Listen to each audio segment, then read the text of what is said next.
I like the song that we did called Protect Trans Kids. We always play that last. Well, that and On the Rob. I'm on the rob, she's on the rob, getting from my job, getting from her job. Which is like the big one that got popular online, is the reason that we get to tour and everything is because we had a bit of a viral hit with that song. I'm Tash. I'm Matthew. And we are the owners of Bleeding Hearts Tattoo.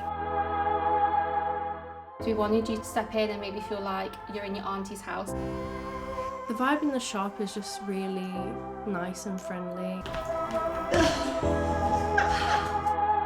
These guys are my safe space, they are my best friends.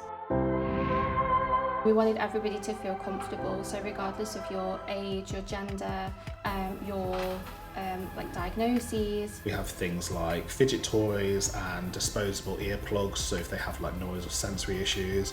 I definitely think that there is a link between being neurodiverse and getting tattoos.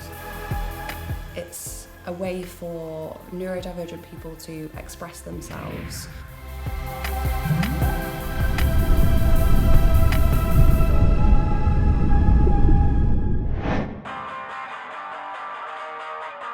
I'm Louis Strong, I'm 31, my pronouns are she, they. I'm a musician.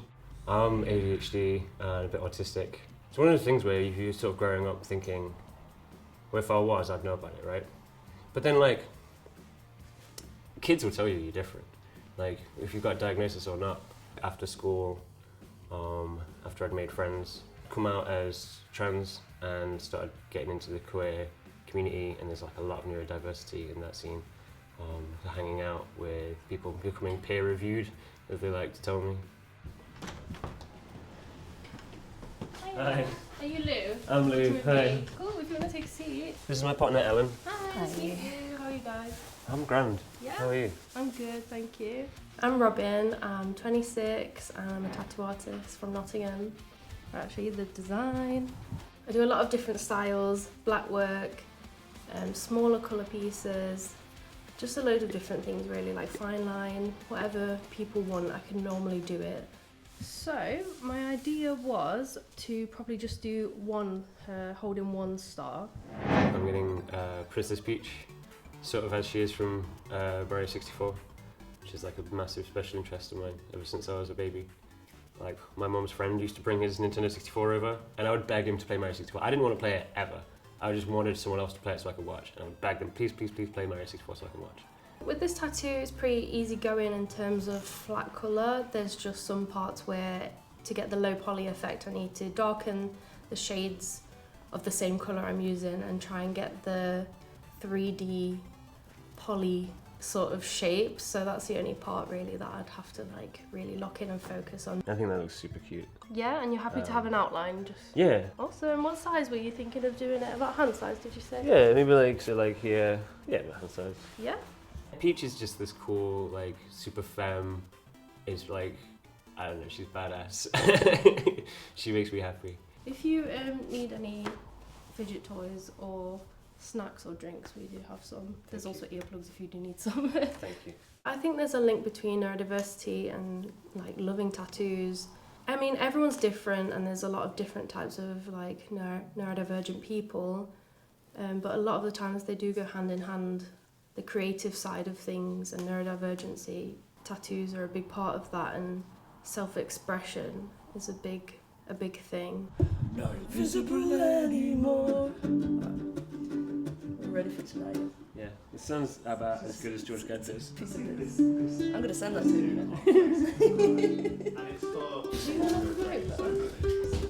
Day to day of being neurodiverse, I think I'm fairly lucky because I'm sort of surrounded myself with other neurodiverse people, and so I don't really know what a neurotypical. I don't have a job, so I don't have to go and work in an office that is like got awful fluorescent lighting and noises. That sounds like a nightmare. You know what would sound like the worst job ever is going into co-op and like you've got all the self-service machines that are all talking at once all the time. It's funny, I've actually heard of your band. You see the TikTok clip? I think so, yeah, and like me and my ex-girlfriend used to go to a lot of gigs.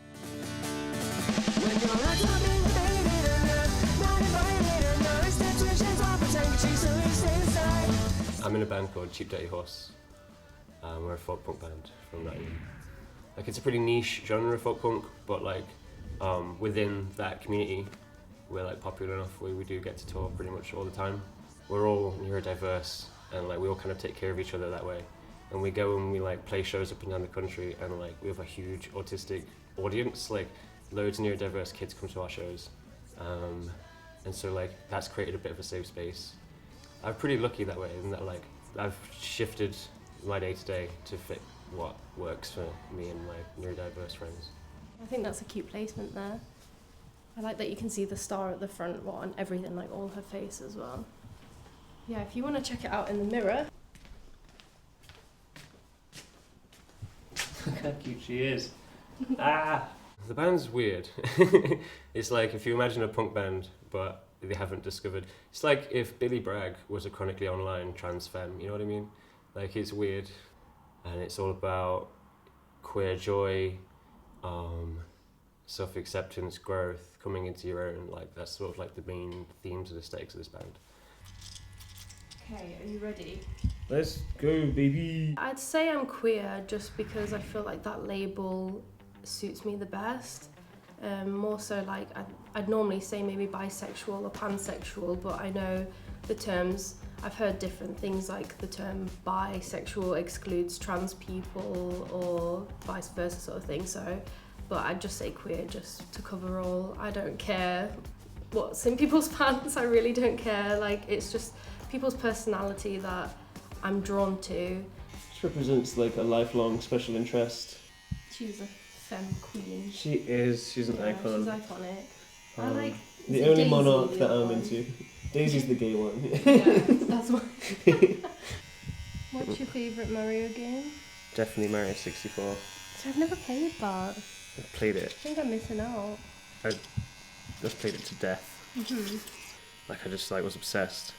So my mum ended up getting me my own Nintendo 64, and like Mario 64 was the only game that I had on it for years. Yeah. And I would just play it obsessively. How I went undiagnosed is Yeah. well, it's, do you know what it is? It's because It's if you've got like always undiagnosed parents, then they go, "Oh, that's normal." Yeah. You know what I that's mean? True. Yeah. I think my mum didn't speak until she was like 11 years old. Really? Yeah. Yeah, that's a big one. But it's it's, like- yeah, it's so like brushed past. Like, oh, a lot of people, like autism didn't exist back in my day, and they collect stamps and plates and stuff. Yeah, we didn't have autism, but your granddad has a special chair that he will cry if you sit in. Yeah.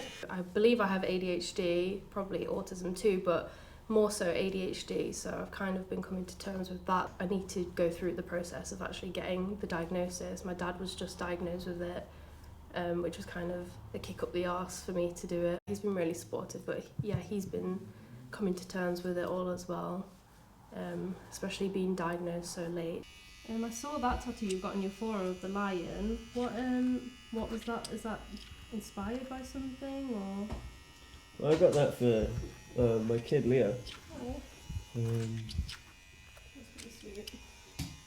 Yeah, they are a Leo, which is helpful. Yeah. But I named them after a Ninja Turtle. So Yeah. I love being a parent, especially to Leo. They are just the sickest kid. They're so funny. They're just so chill. Like, I got really lucky. I don't know what I'd do if they were like a shit kid. Because like, he'd still love them, I guess. But like, I don't know. Like, I'm really lucky that they're like the best kid ever. They use they, them pronouns. No one's really said much. Like, it's super normal, I think. Like, I don't know what it's like at school for them. I don't know if that's something that they've like asked teachers or friends to do. I don't know. There's this like right-wing idea of like, let kids be kids, stop pushing trans ideology. I am letting the kid be a kid. Like, if they change their mind and they go, actually, no, I'm not, I was actually just like doing that because my parents trans and I was copying them, and that's all. Okay, cool.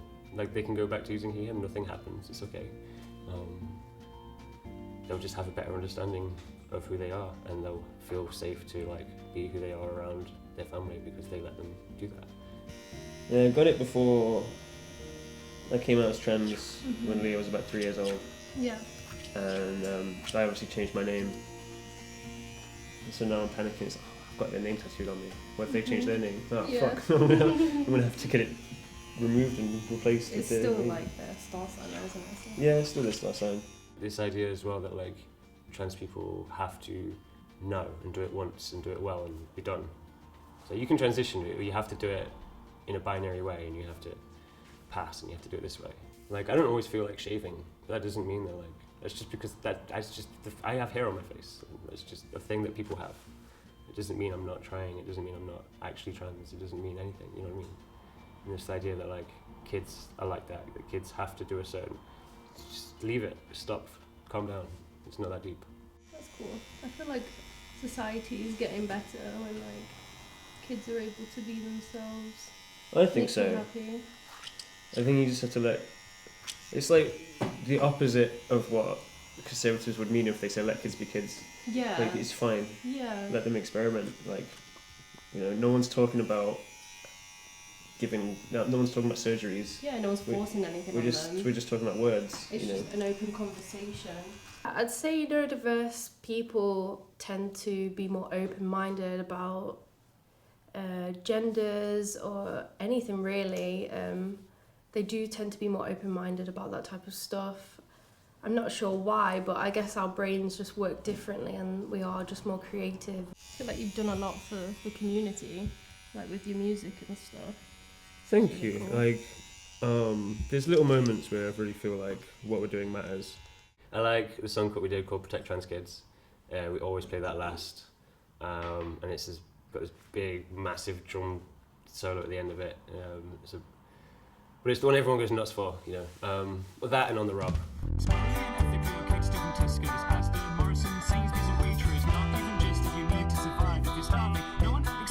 Which is like the big one that got popular online. Is the reason that we get to tour and everything is because we had a bit of a viral hit with that song. We were playing Manchester like earlier last year, and we had like some kids come up and they was talking to Finn, who plays in the band, and they were saying like, you know, thank you for creating a safe space, and Finn was just in tears, and was just like sobbing. It was a really, really nice moment. Everyone in the band is queer and neurodivergent, and we're very, very lucky to have met them all.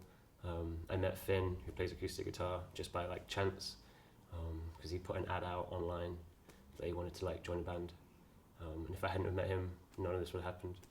Amy, who plays the banjo in our band, me and her have been friends for like 15 years. She's like my sister. This band is definitely like a chosen family. We do take care of each other. Because of the neurodiversity, we all have to be more aware of each other, and know when each other's stressed and like understand each other a bit better. Because it's really stressful touring, and so people need to be taken care of in a special way, you know, sometimes. Yeah, we're all finished. Just going to pop some soap on it so it helps draw out some of the redness.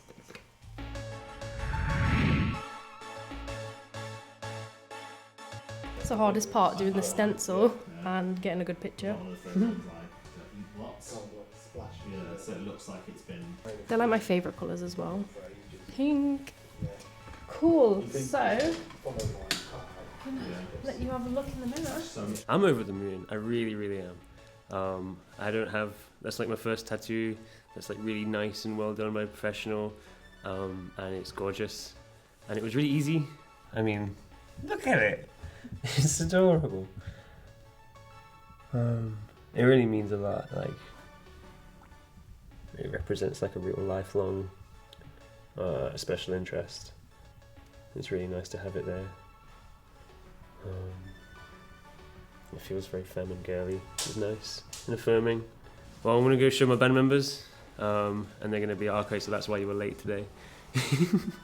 But it was worth it, because how amazing it is. Amazing. You going to show Leo? Of course I'm going to show Leo, and they're going to scream. They go, look how cute! We share Mario together, so that's something that we do. We play games together, we love Minecraft, we love Mario, so I think they'll be gassed on it too. I've really enjoyed getting my tattoo, I've really enjoyed getting to talk about neurodivergence, my lived experience, and getting to hear from Robyn about her experience, and hear from everyone else that's been hanging out today. It's been a really fun and special day, and I'm really glad I got to be a part of it, for sure.